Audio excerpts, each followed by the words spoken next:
We're back. I'm back. We're back. What How's everybody doing? Right, just off air there, we were kind of chatting about some of the stuff going on in Ireland at the moment. Got a bit heated and we decided we may as well just start recording. Chatting about some of the recent stuff up at the ipas centre there in Newtown, Mount Kennedy, and the Gript have kind of got a bit of a backlash from the reporting on it.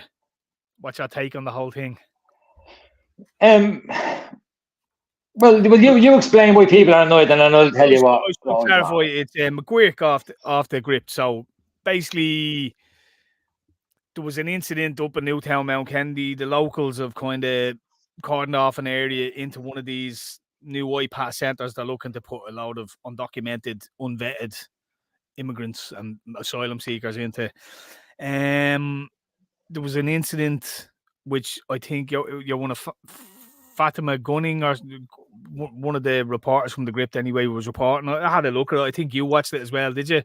Chatting with the locals. So apparently 2 lads turned up, tried to start a fire in the building or something. They tried to join in with the protest. They grabbed them, gave them the police questioned them, and they left. So apparently then McGuirk made comments which irked people who he tried to conflate outside influence and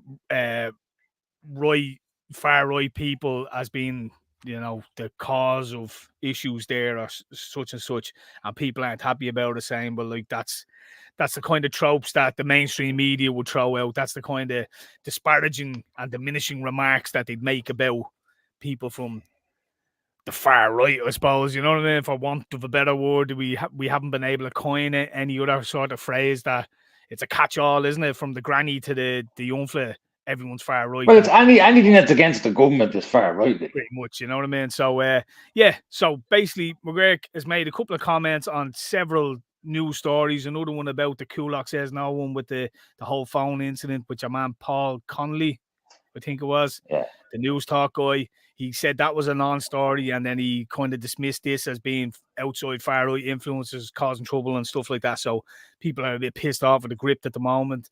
They're threatening to remove subscriptions and stuff like that. So, yeah, what's your take on everything going on at the moment? Yeah, I think John McGuirk was wrong in his assessment or his what he was saying happened.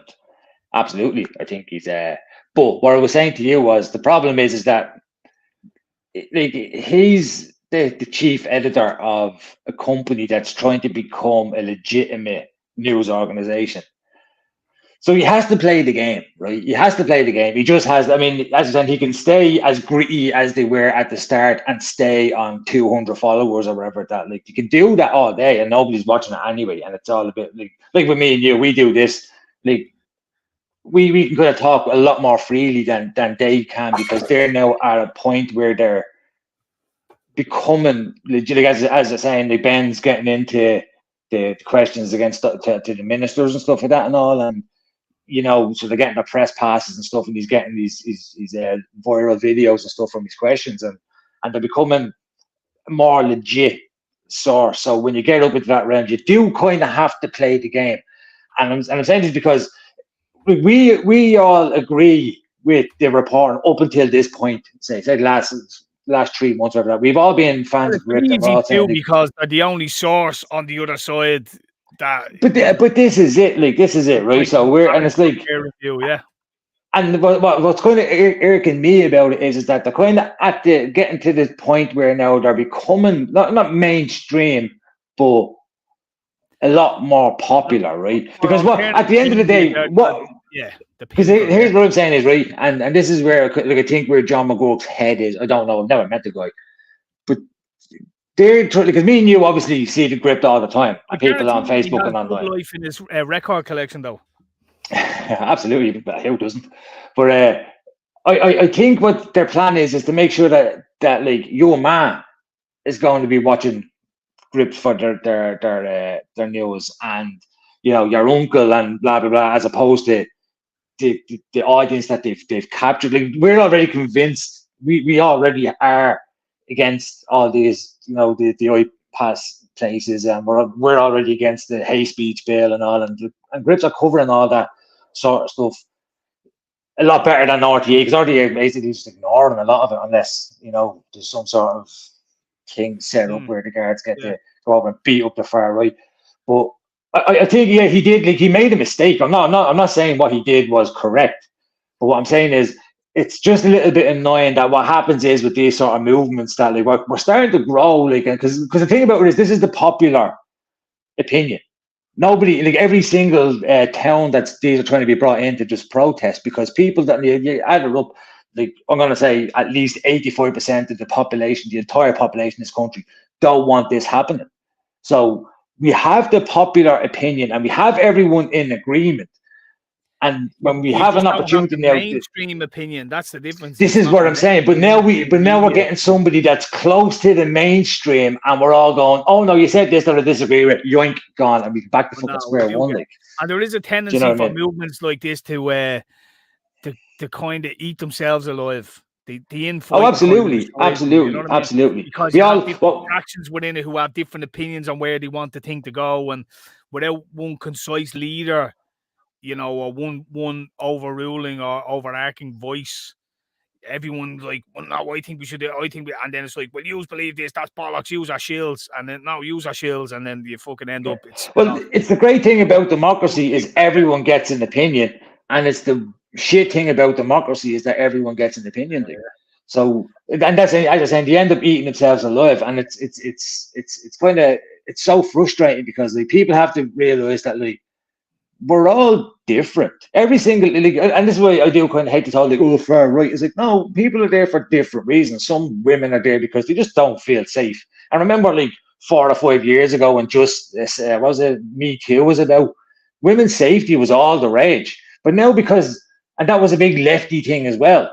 And now because this is just two lefty ideas that are just absolutely clashing. Once they put men into women's spaces, then it didn't matter anymore. You know what I mean?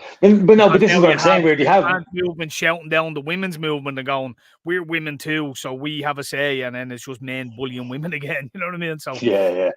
No, but what I'm saying is it's just these lefty ideas that just keep we don't want to see trans people hatred towards trans people on this hand, and then they say, but we're also going to import a load of dudes from countries that really dislike trans people. So it's which one is it? Palestine is you'll be hanging off a roof somewhere, if you watch. Yeah, but do you know what I mean? But these are all these kind of lefty ideas, and anyone that says, "Hold on a second, this is stupid," it's far right. So. But what I'm saying is, I think at the minute we're all correct. The Kulak saying, "No, fair play to all the lads that are down there." What do you make of the whole phone scenario there last week? We're a bit late. Oh yeah, it should have been a much bigger news, and the fact that it wasn't is proof that the mainstream media are just dictaphones for the government. That's all they are. They're just you can't take them seriously at all. They won't. The reports that when the mainstream media report, if that had been a far right agitator whose phone was taken and it was linked to Gript, it would have been all over. Do you know what I mean?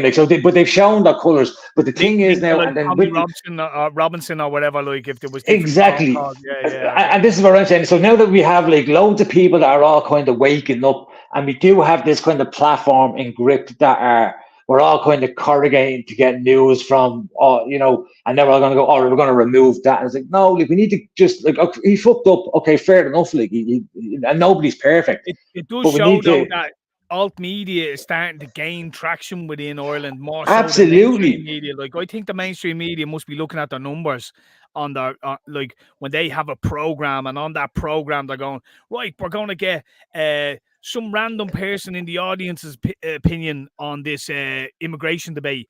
Oh, Dolores, what's your opinion on this? And Dolores just happens to be the head of the Irish Immigration Society NGO, but random, you know what I mean? Unbiased opinion. So people are starting to see through that, and I'd love to see the numbers of these programs. They must be plummeting. The problem is we don't really have a well-established alt media program that can get voices on and give opinions to the other side. No, but Gript might have that next year, but we're gonna pull it down before it gets to that. And this is me. Alt media, They have established themselves as a mainstream alt media source of news, but they'll be held to a higher standard than RTE will. RTE will just lie, get caught lying, and continue on about their business. McGurk will make a mistake like that, and he'll be questioned and have to answer for it, as he has when that fella stabbed the girl in town that time, and they were definitely fed fake information about the name. But this is what I'm saying, and this is why they're being. He had to come out and answer for that. He did. Where if that was RTE or something like that, they just move on and it wouldn't matter.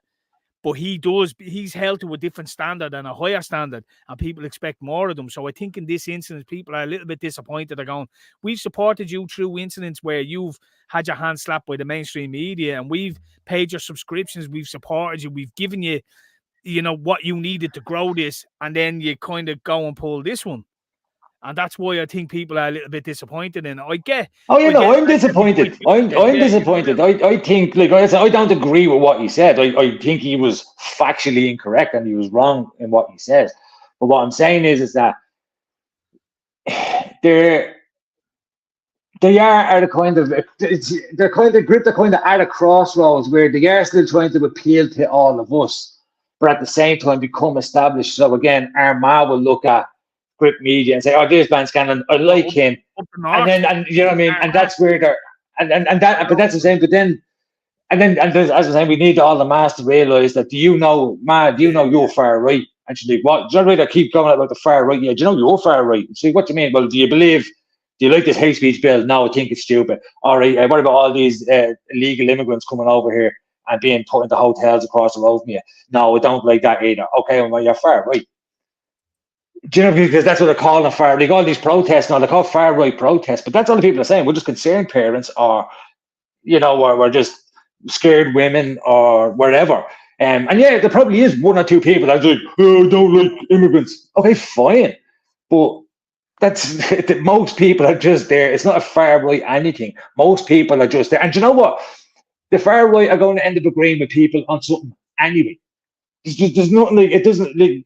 And these aren't extremes that it's like we all believe that Hitler should get a fucking statue in O'Connell Street, and then you know what I mean. That probably be a far like that. That extreme, and it's being brought in. Like this is like normal things that like we're against. We don't feel safe in our communities, so we're going to protest. So of course, if the far right, the far right guys attach themselves to that because they also agree, it doesn't make it wrong because Philip Dwyer thinks it's right. You know what I mean? Not like, this is what I don't understand about this whole kind of far right fucking nonsense, because it turns out we're all far right. If by their standards, the norm is far right.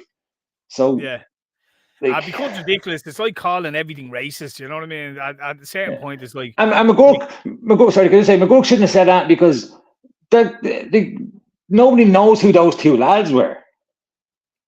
And it's very convenient.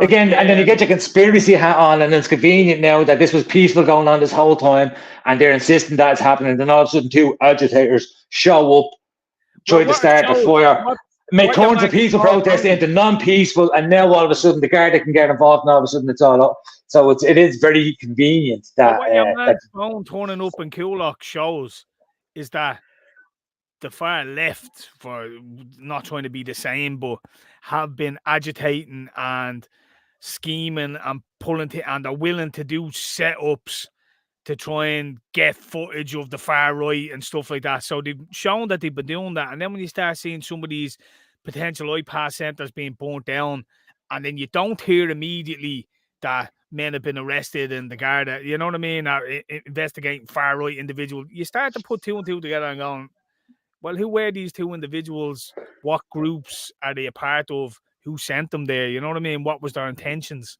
And when you don't get that information, you know for a fact if they could pin something to the far right or people from that persuasion, they would immediately. They'd run with that story. They'd name drop them in Parliament. You know what I mean?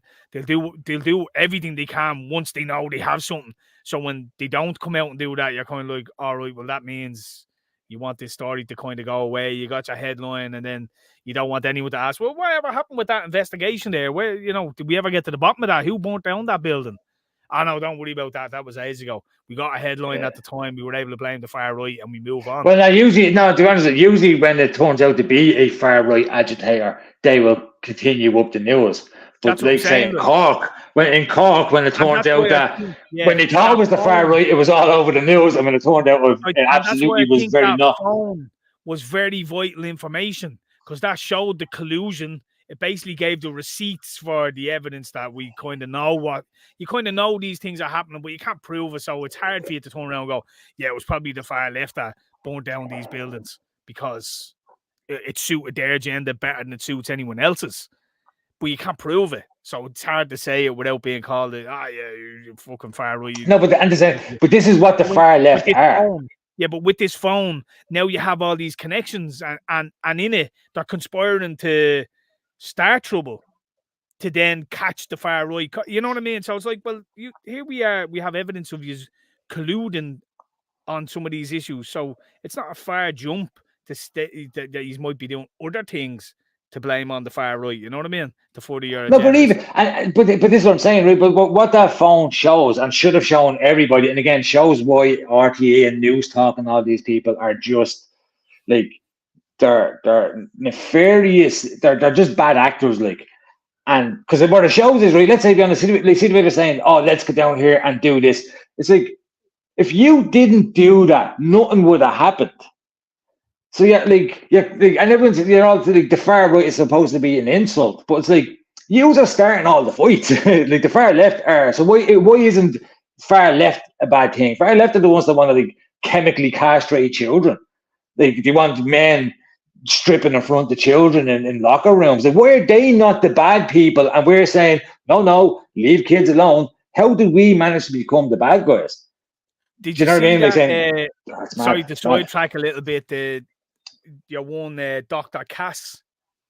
The thing that was released in the UK. That was interesting, wasn't it? When now it turns out that, you actually are engaged in child abuse. What you're doing is harming children. It's not helping them.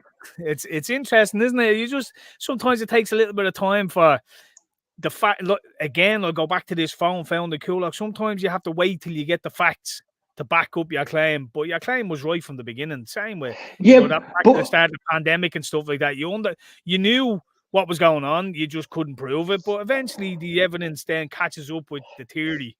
The thing as well is, how evil are those people? Like, it doesn't even, because again, it's not even like fair enough if you're doing something that's like, say you're probably, I don't know, skimming a few taxes or something. Like, say the climate shit, and you're like, oh look, we need to up the carbon tax by 1% for blah blah blah. That's bad, right? But when your ideology is like you're willing to, and then it comes out later on going, hold on a second, carbon is fine. The issue that you're talking about carbon, there's no issue there whatsoever. So that carbon tax, you can knock it on the head. It just is what it is, right? But these people are doing this, like, and they're willing to like chemically castrate children. Like that, they're willing to do that by the default. And then they have to be told later on, no, you shouldn't have been doing that. Like, you have been told you shouldn't have been doing that, but now it's clinically proven you shouldn't have been doing that. And they're like, oh, well. And it's like, no, go to jail, you fucking psychopaths. Like. It's more nefarious than that, because the initial standpoint was, no, we shouldn't do that. Then nothing changed in the science, and it was, we should do that. And it reminds me of during the pandemic at the start, where it was like, well, what do you normally do with sick people? You isolate the sick people and you let everybody else get about their business. But then it suddenly changed. The science changed with no science. And then at the end of it was like, oh, actually, yeah, all that was incorrect. We shouldn't have been doing that. And it actually caused more people to die. So you have this similar scenario with this, where like, well, the initial position was individuals like that, if they, if they need treatment, let them get treatment, let them speak with doctors, let them get mental help. But don't, start encouraging them to go and do things that they shouldn't be doing. And now it's turned out, well, like, actually, the original default position was the correct position. Everything else was just child abuse. And you know what I mean? So it's just mad the way, and people will jump on board with things, these new theories and ideologies with no basis in science or anything. And then these movements grow, and this mind virus spreads, and it just but right. But the thing is, right, that's the far left, right? So this is what the far left have done with children. So why are you ever going like, oh, far right agitator? Like, hold on a second. Look at the far left for a few fucking minutes. Let's have a go at them cunts. Like, why do you like? Do you know what I mean? Like, castrating children is worse than protesting outside a fucking building. And then I said, oh, the far right. Okay, but what's bad about it? What riots have the far right legitimately started and done in the past 10 years in this country? Well, yeah, we had a summer of riots in America and all across the world from the far left and Antifa and all, like, yeah. This is what I'm saying. It's so bizarre, like, but we're not like, or like just, in Ireland, you have to pretend it's not happening. Like, in Ireland, you get like you point out 5 or 6 in the last week, violent attacks or stuff like that on women by migrants, illegal migrants. And then to conflate that, I'd be like, yeah, but back in 1997, this fella he murdered his wife, like, in Ireland. It's like, yeah, we know, like, you know what I mean? We know that these things happen.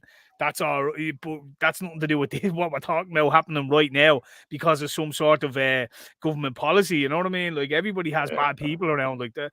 Within the far right, look, I know lads that are involved in these protests that are dodgy. You know what I mean? I'm sure you do as well.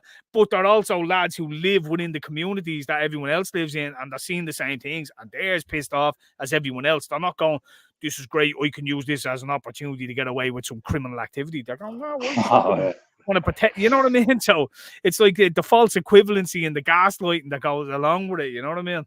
But I think we pretty much covered that. What do you make of the whole Newtown Mount Kennedy thing anyway? Have you been? I think the Garda that are in that video, I think in about 5 years, they're going to be absolutely ashamed of themselves. I don't think they can. But I think, listen to me, right? But I think it'll be too late. They'll already be, they're going to be shown. They're going to see all them coppers. Give it 5 years and they'll all be in Australia. No, I'm telling you, because you know what it is, right? Let's say, let's say there's a. What? These are no different to the lads who were dragging grannies around for the water protests. Like, they're the same guys. No, I understand, and it's all well and good doing that when you're winning, but then when the tables turn and you're not winning anymore, and all those smiley faces are in that video, they're going to be in their communities. They walk into their barber. Sorry, I'm not serving you. Oh, we'll go for a pint of drum. Sorry, you have to go. You're not allowed in here. Or I'll just order a takeaway. Yeah, your address. And that's what will happen. And they can sit there going, "Oh, look, I was just following orders." That's the back in hands. They got outcasted within society. So all of a sudden, they couldn't get served in the local tavern. They couldn't, like the post office. The lad delivering the post wouldn't deliver stuff to them. They go to get bread, and the woman in the shop. You know what I mean? They were and that's what I'm saying. That I think if it goes our way, like the election, say we get some fucking just resurgence of councillors, TDs that are kind of become, that just kind of are on the ball, and we get enough seats. And let's just say it happens, right? I remember saying that in the next 5 to 10 years, like maybe 10 years even. But let's say it happens. Law, and we'll have a load of imams and Muslim clerics and all will be fucking running Fianna Fáil and Sinn Féin and all. You know what I mean? That's where we're going with it. But let's say it doesn't. That's what I'm saying. That's when them Gardaí. So they are playing. They're playing dice, and I do think we're on the right side of history. So I do think good will prevail. Or even the way that copper, he won't be able to tell his grandchildren he was a copper. He'll have to pretend, oh yeah, I was out there protesting with the rest of them. He's not going to tell his grandchildren, oh yeah, I was actually on the side of the bad people. I done the bidding of the bad people with a smile on my face. To be too ashamed of themselves to do that. And that's why they're going to be in some little rural town or over in fucking Australia.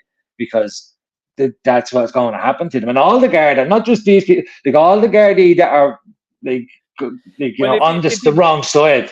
They're following all this thing. They didn't work with the Nazis. It's not going to work for you. You will be shown. They will be shown. All these people are being brought here for whether it's to be a new army or stuff like that. Like they're starting to recruit them all into the Garda and stuff like that. So the Garda is going to be like these lads will probably be out of a job because there'll be lads here to work more shifts, less benefits.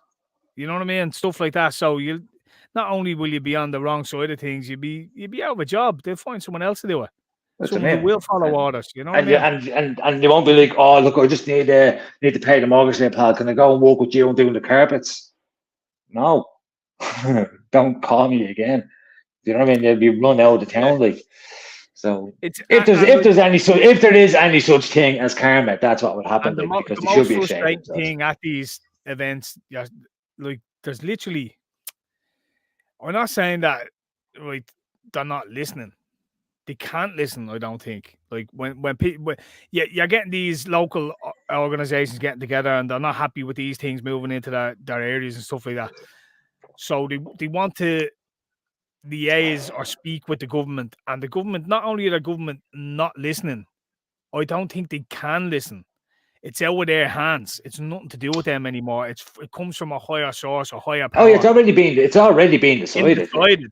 So that kind of frustrates me when I see these local groups and I go, look, well, we just want to speak, and obviously the government, it feels like they're lying to it. It's like, that there is no discussion to be had. They are going to lie to you. Of course, they're going to pander to you. But at the end of the day, they're putting those people in there whether you like it or not.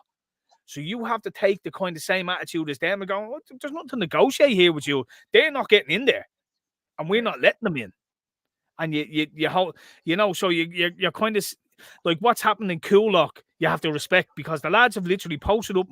Like apparently they stopped. There was workers going in there and they found out who they were, what organization they were a part of, and they start basically fucking going after them.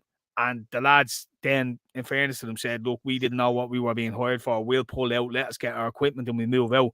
So they let them out and then shut it down and no one else is getting in there. Those lads, they're up in the tents out there. No one's getting in there. They're not negotiating with the government or doing anything of the sort. It's like, you're not getting in here. And I think the people down in Newtown, Mount Kennedy need to adopt a somewhat similar. I was listening to them, they were saying that they were trying to get security guards out and they agreed to let them out, but it turned out they'd done a backhanded thing and kept some of them in there and all. And weren't letting, they had to remove their cars and they weren't letting them back in, but they were being told that next week lads are going to be moving in whether you like it or not. They need to take the same stance of, well, no, they're not. And there is no negotiating, and I don't care what you have to say. I don't care what, we let's have a talk about this. We'd sit down with a local council and the TV. Don't want to talk to anyone. No one's getting in here. That's what the attitude should be. And what's even worse down there, it seems to be, they were promised this centre as a community centre and never got it. Yeah. And now this is what they're getting instead, like. So they need to kind of step up. And fair play to them, they're doing what they're doing, but you need to kind of step up a bit more and go, nah, fuck that. But it's just not happening. Oh, your security guards are in there now, are they? Yeah, well, they're not getting back out. Yeah, no one else can get back in. You know what I mean? Like, you take that attitude to it, like. So you'll see. I'll be honest with you. I see it getting without wanting to say it, but I see it getting violent very soon. Oh, 100%. 100%. And it's only, for me, I think it's only going to, and it's kind of a bit of a melting pot at the minute, because it only takes one incident. Do you know what I mean? Like, so it's like, if say they went, like say Paul Connolly's and the lads managed to agitate and start a kind of bit of a mini riot, and then the Garda came down to stop it, and they got a few slaps as well, and the riot squad came down, and it ended up being the Garda versus Coolock, and then lads from Darnell and Mofield and all came down, they're like, oh no, this isn't, I don't care, we have to fight then, let's do it. And then you'll see the people in East Wall will see that and they go, right, we're ready for that as well. And it could turn into like a little mini civil war in the middle of Dublin, because if you look around the world, there was incidents there was one in Germany last week where a Syrian guy stabbed a couple of people, or a little girl or something, a couple of things like that, wasn't there? Little girl stabbed someone else, like. And there was one, was it in America, where a mother and a girl were stabbed or something like that. Then there was 2 incidents in Australia, one in a shopping centre and one like was a priest or something like that was stabbed. And like, you're looking at all these incidents, you're going, well, this already happened in Ireland. And when that happened, people fucking burnt the place to the ground and were ostracized for it. And you're looking around the rest of the world and you're going, well, in the rest of the world, this happened and nobody reacted. But when it happened in Ireland, there was a reaction. And it hasn't happened again in Ireland yet. But when it does, what do you think is going to happen? Like, this is it's going to be less of a reaction than the last time or more of a reaction? You know what I mean? No, that's it. Like, Something's going to kick off because it's been. Look, these lads being brought in aren't, oh, we're just in trouble and we need a helping hand. A lot of them coming in are criminal elements because they're exploiting a system in Ireland. As you can see with a lot of the Ukrainian stuff and all, people are going, we come over here, bring me car over, don't have to pay in, get this hard payment, get a gaff, I can fucking rent that out, go back to Ukraine. Like, it's an exploitation of the system. And who exploits things? Criminals. You know what I mean? So you're getting all these criminal elements, these Nigerian gangs, these Middle Eastern terrorist organizations. They're all here already. Well, what do you think the reaction is going to be in Ireland when something else happens? And something else is going to happen. It's hostile. You walk out around in Dublin now, it's hostile. You're looking around and you're going, what the fuck? What happened here? You know what I mean? And the thing as well is, the people I feel kind of most sorry for is like you said, the Polish lads and the black lads and all that have been here for like 10, 15 years legit already, like, that are just here. They all work with us and all that sort of stuff.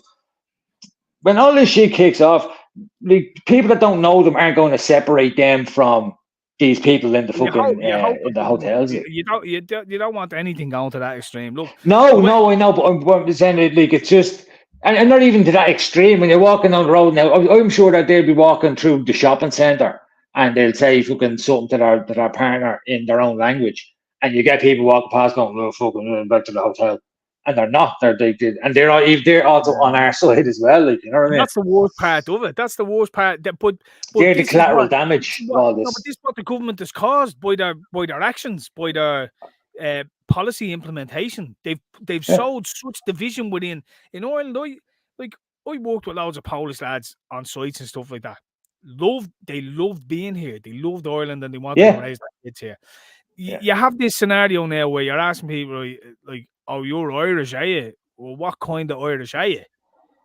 Are you Irish who was invited here by Roger O'Gorman and given a passport and you looking to exploit a hole in the system? Or were you someone who came to Ireland, had a call, and you came here, you seen a vision, you wanted to raise your family here, you loved the place, you know what I mean? So there is a distinction. The problem is when tempers fray, this distinction and nuance disappears into the ether. And that's the problem where these labels come in, because it's far right to not like these people coming over here, but it's not far right if you're happy for the people that we not say that have been here the past 10, 15 years that we have been working with and we're friends with. That's not far right, but not like in these new busloads coming in is far right. So which makes you far? Do you know what I mean? Like, how? Like, I'm not far right because I don't mind these guys, but I don't like. Oh no, you're still far right because you don't like these guys. Therefore, you're far right, and it's just. And how do you take then? Was it Greece? I seen has for the first time reported a surplus in their population growth. Yeah, they're the lowest birth rate. So they're on the verge of right. So do you think maybe some of this is not so much population replacement, but population replenishment? Now in Ireland, it's a bit ridiculous because we've upped our national the population average by about 10% in fucking 6 months. You know what I mean? We've increased our population, and our population hasn't decreased. Now, they might be looking at facts and figures and going, right, well, the amount of babies being born per person, because I think they said is Yemen. Yemen has one of the highest birth rates, 3.6 births per woman or something like that. Now, if you have under 2, it's a population decrease or whatever way they work it out, you know what I mean? So I think in Greece it was like 2.1 per woman or 1.6 per woman or something, you know what I mean? Something that's a decrease. So are they looking at these facts and figures and going, right, well, projecting for the next 10 years, the next 20 years, the next generation, we're going to see a population decrease in Ireland, and you have pensions to pay, you've the whole society has to be able to operate and run, and you need X amount of people paying into these systems. You need a certain amount of people to be working within the infrastructure of a society. And in 10 years, we're going to have a drop of X amount, like Japan and stuff like that. They look like they're going to be in trouble. Is it the government actually facing a harsh reality, or is there something more sinister? You know what I mean? That's where I'm getting at with me thinking now. It's like, well, why are they doing it? What is the reason? Are they looking for army, NATO army? Are we going to have to join NATO? You know, why are they coming into Europe and such throws? Is it the destruction of Western civilization? Is it the destruction of not the white man, but the Western ideologies and cultures and stuff like that? You know what I mean? Is it the watering down? Is it the lowering of labor costs? Is it adding more cheap labor? You know, what are the economical factors driving this, or are there any? Or is there something more sinister? It's just the Marxists never died and they're still here, and now they're taking another run at it. Like that's what it is. You know, you're trying to get to the bottom of it, going, well, why is this all Well, happening? because again, I'd say it's just Marxists because they've been. Well, one thing we know, Red, one thing we can say for certainty is it's not for humanitarian reasons. Oh no, it's not for it's not for our benefit. Like, but it's in the climate change and stuff like that. But you know, what are the reasons? Like it's like Yuri Bezmenov sort of shit. Like it's like you don't. You can kill somebody by fucking. You can go after one person and shoot him, or you can take your time and kill a whole fucking country. Like, and I think that's what they've been doing. They've just been since like the 70s. They've just been infiltrating the education system and the governments and all the higher ups of our society, all the elites. They're all just kind of being bred into this era where now they're all fucking Marxists and now this is the takeover. Like. It's like I remember listening to this woman. She was talking in the Senate in America in the 70s, and she was a Russian woman, and she was basically saying that, you know, I've left communist society, the CC, the Russian Soviet Union or whatever, and she says basically she was describing things that were happening within the university. She was a university professor or something like that, and she was describing what was happening within the universities within America. And she was basically saying that the trajectory that America is on, it will be destroyed by communism within the next 30 or 40 years. And it's a woman in the 70s. She was able to see it for what it was because she'd come from that sort of society, and she was able to see the way the state was moving, the different implementations, the way they were taking power away from citizens and stuff like that, freedoms and stuff that they were implementing within the education system. That, you know, this is the way we're moving towards this sort of dangerous ideology, and you better be careful, you know what I mean? So I'm watching this video and going, right, well, she's certain key words and stuff she's saying, they're going, Jesus, that's after playing out exactly the way she's after saying it, you know? Yeah. There's a few people who kind of warned about it, like, a few people warned about it. Think of how many people were killed under Marxism, you know, within the Soviet Union. I reckon it was like 60 million or something like that. Like, that was more. That was like that's not even including China. They say it's all about communism. Maybe now or something. Yeah, they reckon in the Soviet Union it was like maybe it was the tens of 80 million or something. Up to 80 million, I think. You know, when you talk about Hitler and how evil he was, and then you talk about a system of Bolshevik Marxism that basically killed 50 times as much or whatever, you know what I mean? Like, and it's not even mentioned, like you don't even discuss it at all, you know. Yeah. And the funny thing about it as well is what these like kind of ground Marxists don't understand is that in Marxism they're the first ones to be killed because they've shown that they're rebellion. It's like, but comrade, I just wanted to be the head of the social studies organizations. Yeah, whatever. Get back to that field. You know what I mean? Like they be killed for us because it's like they're known to revolt and rebel because they've revolted and rebelled on behalf of the system. So because they have, they're not. It's not. I wouldn't even say it's just that they're known to revolt and rebel. They'll do what they're told. It's not even that. It's they're literally useless. They're not fit for anything. You see these type of ideologies and you see the videos all the time. It's like, and I was asked to go into work and work 8 hours a day and I can't do it. You know, like they're literally not built. They're so fragile and weak.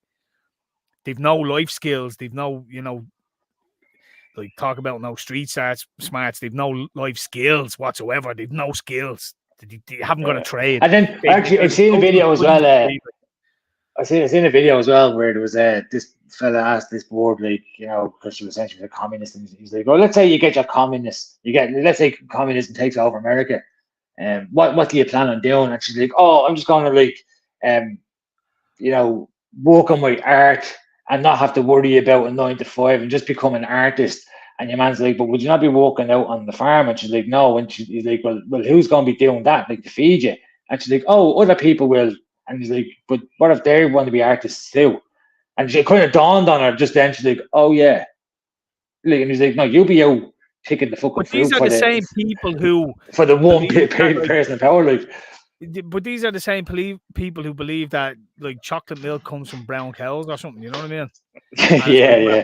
Where do you get your milk from? The store, like. You know? We need to get rid of all these cows. Just get the milk from the store, like everybody else. I mean? They've no concept on reality. These people, you know what I mean? Like, they genuinely haven't, because, and it's the interesting thing is because their beliefs aren't their own beliefs. It's secular. Yeah. It's almost religious for them. You know what I mean? You speak to a fundamental Christian, and yet you ask them, "Well, have you read the Bible?" Well, no.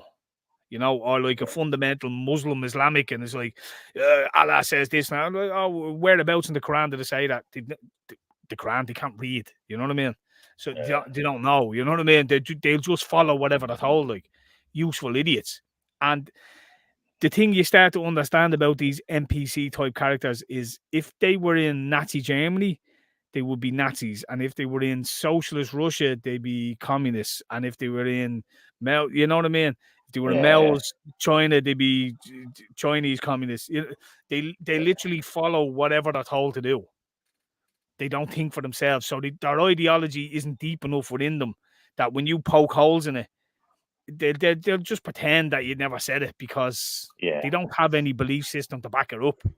If they if you were someone who genuinely believed in your side and your cause, it would be easier to get through to you with facts that would overrule it because you're more open to facts. If you think what you believed in was factual and you read things or seen things that made you believe that, well, then if you got conflicting information, you'd be more susceptible to listening to that if it could be proven. And you know that they never heard any bad things about it because, like, you could say to, like, say a socialist, right? What's wrong with capitalism? And they would just, what do you mean? What's wrong with capitalism? And they would just rattle off, you know, this, and then you let them finish, and you go, okay, now do socialism. And they can't think of anything. And then anything that you said that's bad about it, they start defending it. And it's like, if you gave, and it's like video or something like that, you know what I mean? But it's like what they do with Trump and say Biden. If you overanalyze Biden as much as you did Trump, you would not vote for Biden. You'd vote for Trump. But because you're going straight in with a negative and you're looking for stuff against Trump, and with Biden, even though he's doing it, you don't even care. Like, you don't care, and that's kind of what it is. When you tell them something, they just don't care. Like, well, they'll call Trump a pedo, and then at the same time they'll ignore the diary of Trump's daughter, you know, or the Biden's daughter, or the countless videos of him sniffing children. Like, you know what I mean? Like, it's like, well, show me is there any evidence of Trump doing that? Oh, well, he was brought to court for it, but he got cleared or whatever. You know what I mean? But show me any. And now here's a 10-minute montage of fucking Biden sniffing children. You know what I mean? Like, it's mad. I don't like wading into the Middle East kind of thing, but what's your kind of take on what's happening with Iran and Israel? And the reason I don't like wading into it is because it's so nuanced and both sides of the factions are so tetchy. You know, you have to be one or the other, and you can't, I'd be broadly in the middle. As far as I'm concerned, let the Jews and the Arabs kill them, they wipe each other out. You know what I mean? I don't care. It's nothing to do with me. But my default is I don't like Islamic terrorists, so I'm not pro Hamas. I'm not on Hamas's side first and foremost. That's me default position. But other than that, like, I don't know enough about it. But here's my, like, again, from the outside looking in. Yeah. Right. The outside looking in, and the Palestinian supporters, the activists, tore me off being on the side of Palestine. Because they're like, when October the 7th happened, they were out celebrating on the streets. Yeah. And then all of a sudden they're losing the fight now, and they're out screaming ceasefire. And it's like, hold on a second. Like, and they said, oh, there's children. And it's like, well, but where was that person on October the 7th? Do you know what I mean? Like, so it's like, I, and then, right? None of these are saying we want a ceasefire and we promise it will be kept because there was a ceasefire and Hamas broke it. So now you're screaming for another ceasefire. It's like, but you broke it. That's the part, and I think anytime I'm watching it, it doesn't get brought up enough that just that particular point is like, but would you do it? I need to say to these people, like, would you do it if me and you were having a fight and you called the ceasefire and I ran in and kicked your cat, and then you start pummeling me and I start screaming for a ceasefire again? You'd say, no, you're not trustworthy. You broke the last one. I'm not going to stop it because if I let you up and go ahead, you're just going to wait till something else to get bigger and stronger. You'll do a few weights, punch a bag, and then you come over and you'll do something else. Like. So I'm just going to end this now so that it's not going to happen again. And that's a logical way of thinking. Like, but to take the politics away from it, that's just like on the merits. Like, if you broke a ceasefire and then you're screaming for a ceasefire because you're losing. It's like you don't get to choose the weapon of your enemies. So it's like they're pummeling you. It's like it is like you shouldn't have restarted it. Do you know what I mean?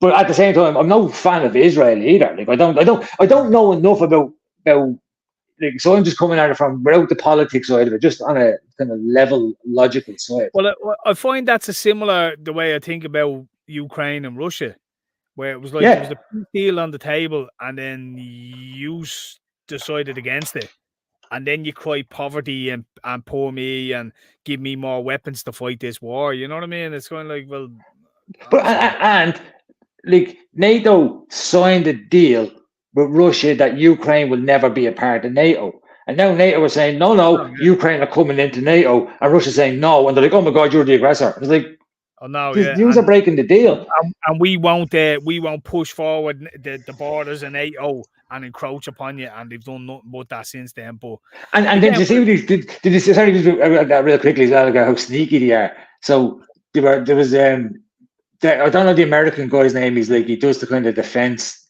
fucking podium, whatever. And he came out and he was saying that, like, you know, the Russian soldiers are getting closer and closer to NATO soldiers. And then your man was like, yeah, but isn't that because NATO are moving forward? And your man was like, what? And he's like, no, but like they're getting closer because NATO are moving forward. And your man just kind of just moved on. And it's like, you see that he's sneaking in there because technically he's not lying. They are getting closer, but it's just because of NATO. Like. So they're very, it's all very crafty. So with the whole Iran, I don't think it's going to kick off World War III. Well, it's definitely an escalation when you see rockets firing over from Iran. It's definitely an escalation.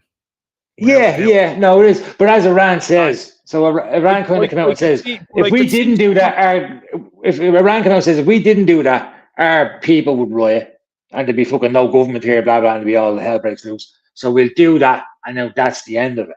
You hit us, we have to hit you back. So the ball's in Israel's court. Israel might say, no, go fuck yourself, we're going to hit you back, because they did go after the Iranian. It's going to hinge on America's reaction to it, isn't it? It's mad that if you just had a different leader in charge in America at the moment, which probably should have been the leader, none of this would have happened. There'd be no Ukraine. There wouldn't have been Ukraine support for the stuff for Russia. They wouldn't have got all that billions and billions and billions being pilfered and laundered through fucking Ukraine and all the weapons. And there'd be none of this would be happening in Israel either, I don't think. No. You know, like there was peace agreements in place before Biden took office. You know what I mean? So it's weird the geopolitics of international. You know, I tend not to really wade into them because there's so many nuances. Like there's this guy's channel I watch. I think it's like Real Life or something like that, and he does all like he does breakdowns of different geopolitical situations within the world. Like he'll do like the Balkans War, how Yugoslavia happened. He done one recently about the BRICS and the African stuff. Basically, he done a breakdown of like Russia declared war against, or France declared war against Russia recently, or said they would go to war with Putin, He broke down why that actually happened, and it's to do with Africa. and all these African nations that kicked out the French as colonizers, where France were in there and they'd held on to their colonies and they'd used these countries that were rich in uranium because they have lots of nuclear power plants, and how they basically destroyed their currency within these countries and tied them to the franc so that they could never sell to anyone else other than France and stuff like that. And this was all going on for a long time.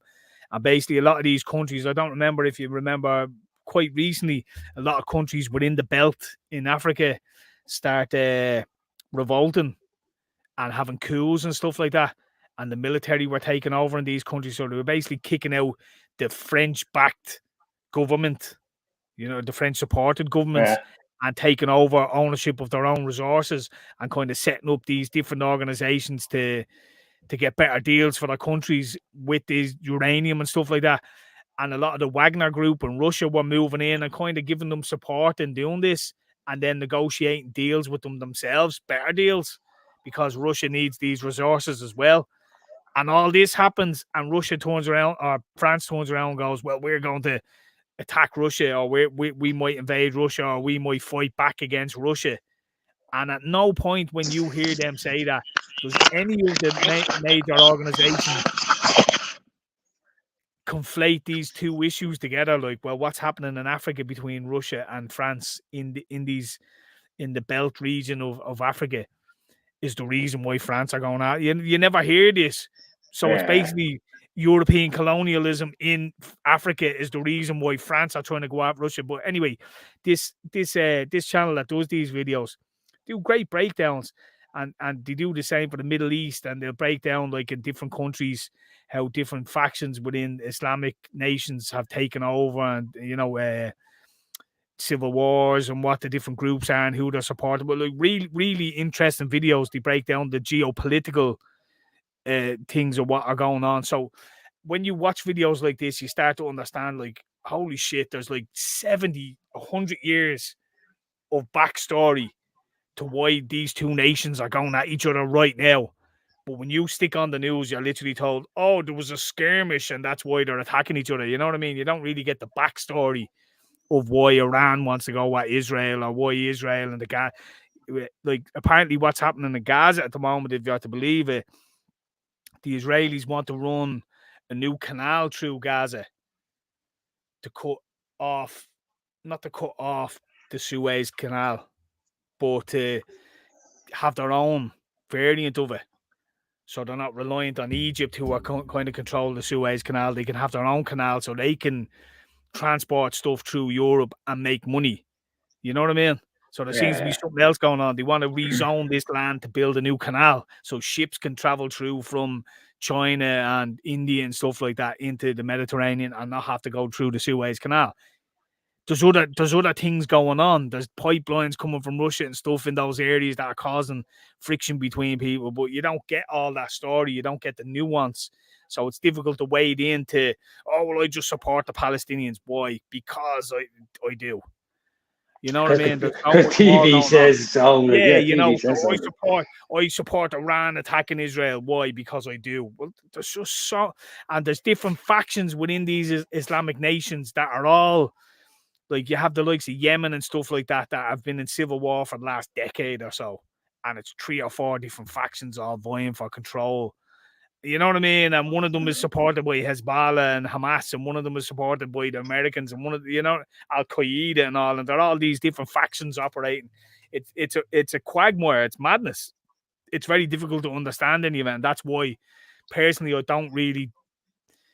can't jump in with an opinion because I don't know enough or even anything about really any of it. You can only just go, right, shit, Iran are firing rockets at Israel. That's an escalation. I recognize that because it's never happened before.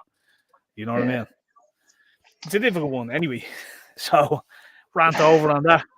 Any other news within the world that we haven't covered? No, I think we covered the whole world there, just with that little rant. Just that little rant there, we covered the whole world. Pretty much. It's a good channel. I have to send it on to you. They do, like, it'd be weird little videos. Like, one of them was in Egypt at the moment. They're building. Remember in Ireland, they tried to do a relocation of government from Dublin into like a loan or something like that. They tried to centralise the government in Ireland and then never done anything, but they talked about it and probably spent a couple of 100 million on fucking fees and stuff like that, and loads of money got stolen and we never seen it. But so basically in Egypt, they have a problem in Cairo, where Cairo is one of the most densely populated cities in the world. And I mean, when it comes to traffic and stuff like that, like it's a shit show. Like the whole city's virtually at a standstill.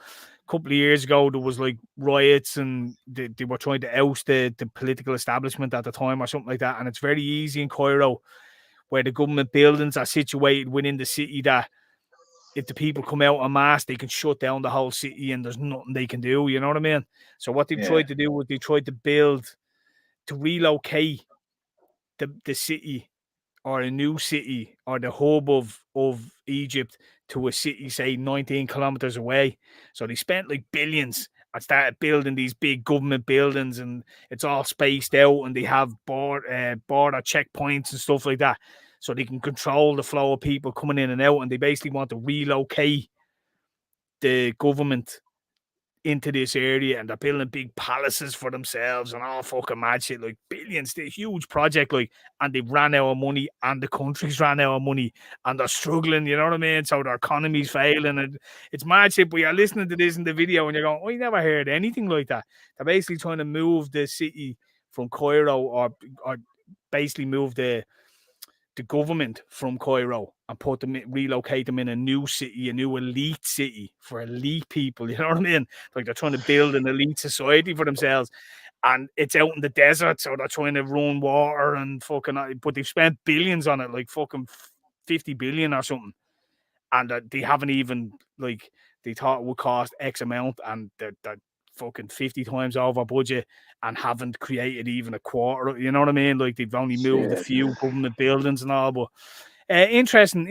I'll have to find the link for it, but really good videos in it. Like, you know what I mean? They break down just little shit in the world. Like, I'll find the link for it, but they'll give you background on stuff. Like, they done a good one on the Yugoslav war, so all the different factions, like the Albanians, the Serbians, and how it was like Muslims, Christians, and stuff like that were in different areas, and how they broke up, and then how NATO got involved, and what happened in the Yugoslav war, and then later how different areas were annexed, and you'd have like a country like, say, Croatia or Czech Republic or something, but it'd be a Christian nation, but it would have like 1 million Muslims in an area that wanted to be a part of Albania but couldn't, you know what I mean? Like, and they were talking about doing deals where they swapped areas, because there's a huge Christian area in your country and a huge Muslim, so we just swap and all. Like, it was mad the way the maps were drawn up, completely fucked the place up, like, and all. But